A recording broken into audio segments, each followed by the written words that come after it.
and in securing some of the critical installations in Haiti, their country. I know, Mr. Prime Minister, that when we had a conversation earlier, Artibonite has been a very unfortunate incident where we lost 70 people. To deal with today marks a significant step as we reaffirm our commitment to peace, progress, and partnership.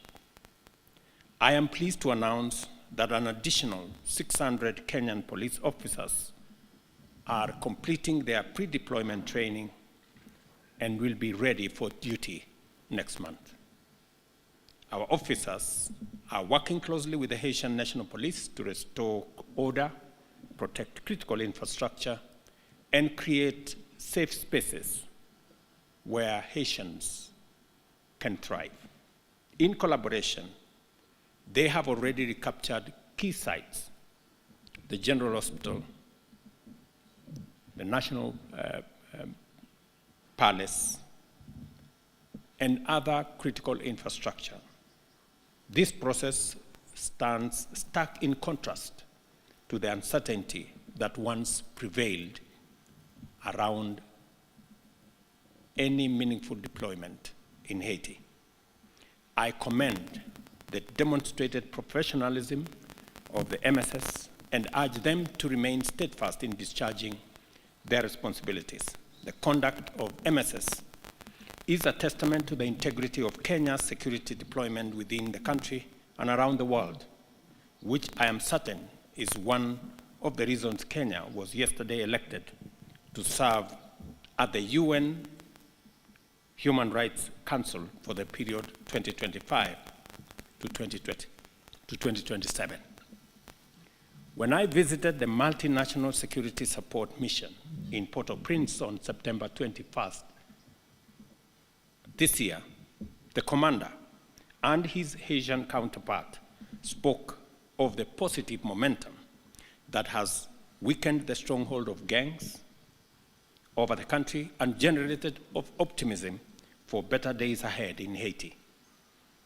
Today, with Prime Minister, we discussed ways to sustain and build on this momentum, and this is the battle that we can win if our friends stand resolute in solidarity with Haiti. The conversation I've had this morning with Prime Minister Cornel paints a brighter future, because between me and him and our security people, we believe the situation in Haiti is winnable. And we are asking the international community to match their commitment, their pledges, with the necessary action for us to be able to complete the task ahead of us.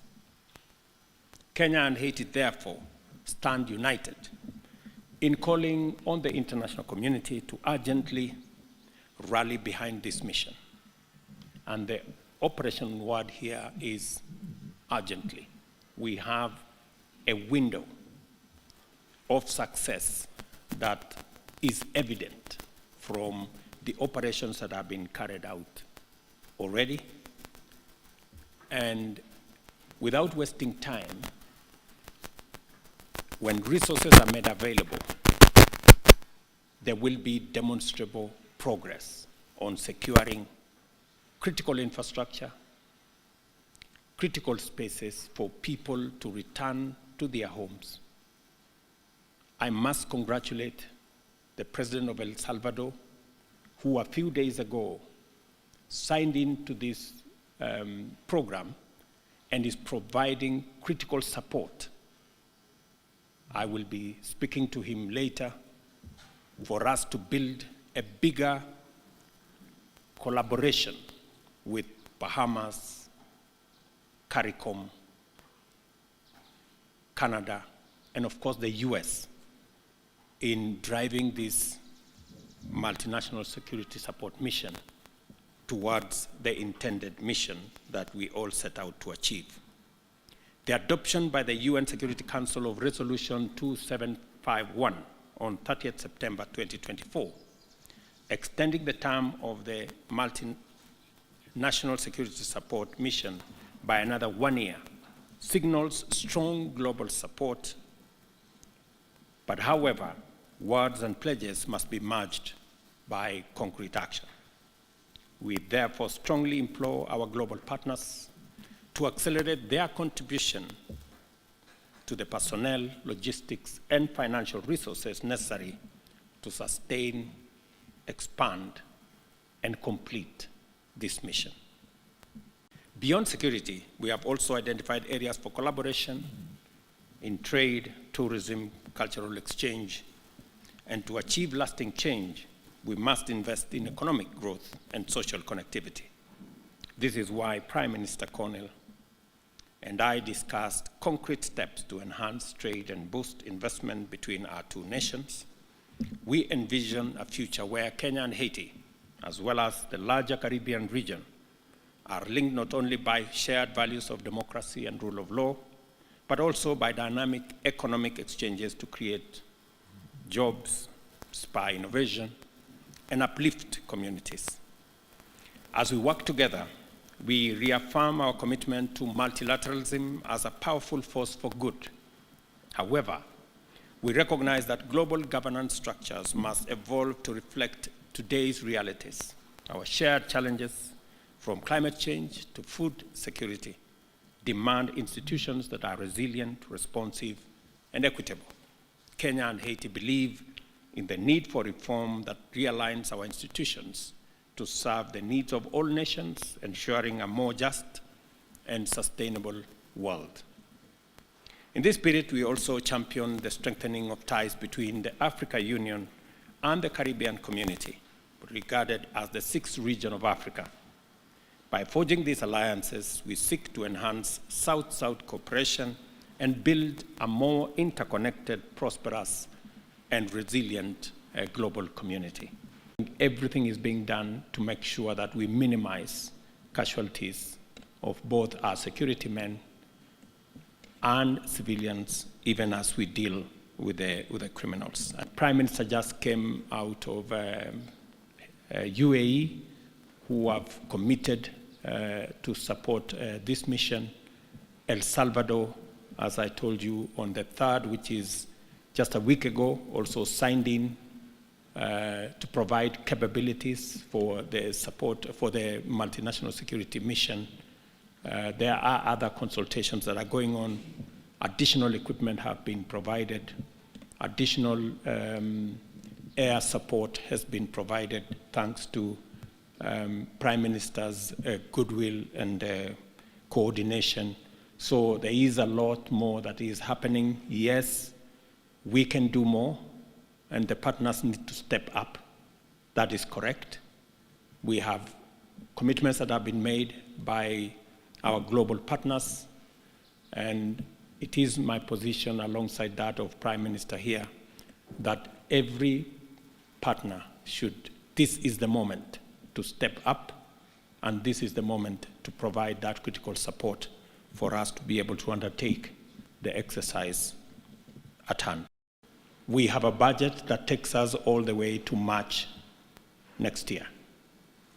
So in terms of being able to support our officers on the ground, including those who are joining next month, we have resources to make sure that they have every support that they need up to March 2025. We are asking the international community to step up, because our mandate extends all the way to October next year. Of the MSS security personnel and how they are operating, I think you've heard from the Prime Minister the kind of robust engagement that is going on with our security personnel. I do not think that they would be in a camp and at the same time be in the operation area that the Prime Minister has just talked about. Prime Minister and we had different meetings in Washington at the sidelines of the UN General Assembly. I had engagement with Secretary Blinken, and they have also committed to provide more capabilities in terms of transport and other facilities that would help us move forward. I must commend Prime Minister that 11 days ago, schools were opened in Haiti after a very long time. That's an act of courage, and we intend to provide support and ask the international community to come along with us, because there will be requirements for rebuilding some of the schools, rebuilding some of the hospitals and other facilities for the people of Haiti to begin to regain normalcy in their lives. And that additional support, aside from the security personnel and the stability and peace that we are pursuing, will be necessary to carry the community along with the social infrastructure that will help stabilize the country, create hope, and move people to the next level. A ruthless gang murdered and assassinated over 70 people, including men, women, and children, northern part of Haiti, which was a senseless crime. And as I said, within hours, we were able to not only deploy, but this time we were able to deploy significant numbers by road, which we hadn't been able to do. But second, and even more important, we're able to deploy and stay. So this is no longer a reactive, temporary mission. It has become a mission to the end, to make sure that we can actually regain a level of safety that's acceptable in the region. Now, there's still a lot going on, and I don't want to by any means describe this as being done or easy, but the work is being done house by house, neighborhood by neighborhood, to ensure that these people, the people of the Artemonite region, can once and for all find peace. And I think the President has rightly stated that every operation is well thought through with the Kenyan team on the ground and the police force to ensure the greatest amount of security for the troops that will engage in these different combats. Now, obviously, this always comes with a level of risk, but we're confident that we do everything we can every time to make sure that we're protected. And as I think, as the President has mentioned, coming out of New York, we had very constructive meetings with several partners. We're seeing new engagements. The EU, for example, has doubled its commitment. We're seeing new partners come in and make new commitments. We're talking to Brazil as well, Mexico as well. As was stated, Salvador has recently, on the 3rd of October, recommitted. But you're right, we would like to see a quicker response. We would like to see more commitment, and we're going to continue to push for it. This crisis came at a time when the world has its share of crisis. And you helped us tell the world that Haitian children are not less deserving than the others, and that Haitian men and women who are suffering deserve solidarity, and you led that fight with us. And today I think we're in a better place. You helped where others saw crisis, you saw opportunity and potential, and you voiced it in a very firm way, allowing for others to come together around Haiti. And me and the Haitian people are extremely grateful to you for your leadership in this critical time. I also want to, of course, extend and convey the gratitude of the Haitian people to the Kenyan people for their commitment, engagement, and sacrifice. Today, you share with us not because you have extreme abundance, but because Kenyan people have made the determination that Haiti deserves their help and support, and they've stepped up in a very significant way. Let me also reiterate what you've said. The first deployments of Kenyan contingents in Haiti have been extremely helpful, useful, professional, committed. They've engaged almost immediately, side by side with the police force. They've provided us with the wealth of experience that they have, and they continue to engage with us in a significant manner. Early on in this process, you will recall that their doubters had thought that language would be a barrier. Let me confirm that it has not. I followed directly operations in some of the most difficult circumstances, and they found ways to make sure that they protect each other and they get the mission accomplished. You said, and we agree, that this is something that we can do. If we work together, we're confident that we can see significant progress in the security situation in Haiti, and as you have pointed out, begin the rebuilding process. And we're committed to doing so. Now, obviously, our partners will have to step up and meet the commitments they've made, and the time is now. There is a sense of urgency. The progress that we're seeing is contingent on us continuing to provide the Haitian people with the relief that is desperately needed. And of course, that will only happen if the many commitments that were made by the international community actually materialized. So I'm also here to make a plea to our friends from other countries to come back to the commitments they've made and to ensure that as urgently as possible, they're able to make sure that the mission is fully funded. They're able to make sure that the police force and the contingent from Kenya have the resources they need to be able to be fully operational, and that already we're looking at the consolidation and the early recovery and the investments that are necessary to rebuild the schools, the health institutions that will sustain whatever progress we made. I can quote here the commander of the Kenyan troops in Haiti, with which I have regular meetings, when he tells me, Prime Minister, this is winnable. This is winnable. And that, of course, has inspired us all. I personally have been on patrol at 1 o'clock in the morning with our Kenyan brothers and sisters that are working with us. They've engaged in very delicate and difficult operations in the center of the city. They've helped us commence to secure our port. They're involved in patrolling the university hospital and the administrative area. And more important, they're with us up north, working closely with the police force to address the current threat with the gangs. And they do so with the level of professionalism and expertise that we've learned to trust and admire.